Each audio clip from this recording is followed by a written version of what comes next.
my name is Stephen Smith, and this is my home here in Knoxville, where we're renovating an older house to make it super energy efficient. The goal here is to make this a net zero home where we produce as much energy as we use.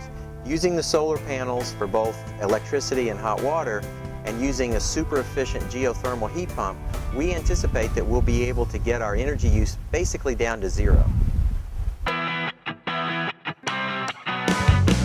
So at our home, we've done 3 different types of solar technologies. We have solar PV, or photovoltaics, which generate electricity.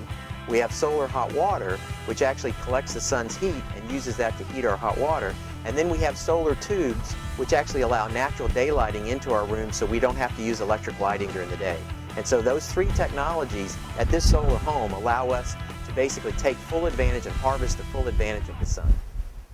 But what we have on the roof are 7.1 kilowatts of sharp solar panels that will actually generate, when the sun is out, they generate power that we're able to use in our home, and then what we don't use, we actually sell back to the utility and get paid for. So what we have is we have 2 meters here. The first meter here actually meters the amount of solar power that's being generated, and you can see that it's spinning forward, and right now we're generating over 4,000 watts. Then this meter is actually connected to the grid, and because we're producing more power than we're using, it is literally running backwards, and so it's feeding solar electricity back into the grid system at KUB or for TVA. They're absolutely quiet. There's no fuel associated with them. There's no maintenance associated with them. You just mount them on your roof, and they basically are there as part of your home to make your house like a little power plant. This is a holding tank for the solar hot water heater. On the roof we have 2 panels that collect the heat from the sun. When the water comes in from the utility, it's about 65 or 70 degrees. It brings the heat from the sun into a heat exchanger in the tank and raises the water temperature. So this is a way of preheating the water from the temperature coming in from the main, which is again about 70 degrees. It needs to get up to 120 for usage. The sun does all the work, and then the electric hot water heater really doesn't have to kick in. It's really just backup.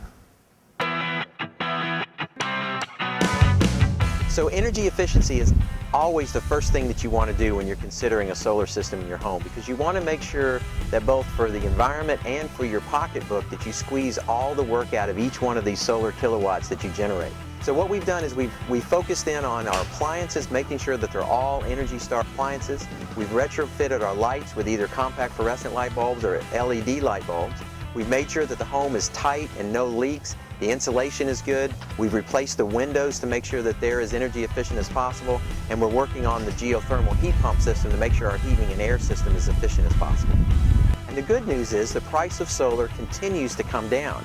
Since I put my system on, in the last 8 months, the price of solar has come down another 20%.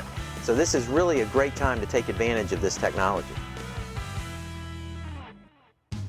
This actually not only helps us with our overall energy, because now the utility company owes us money because we're generating in excess. It reduces our overall environmental footprint.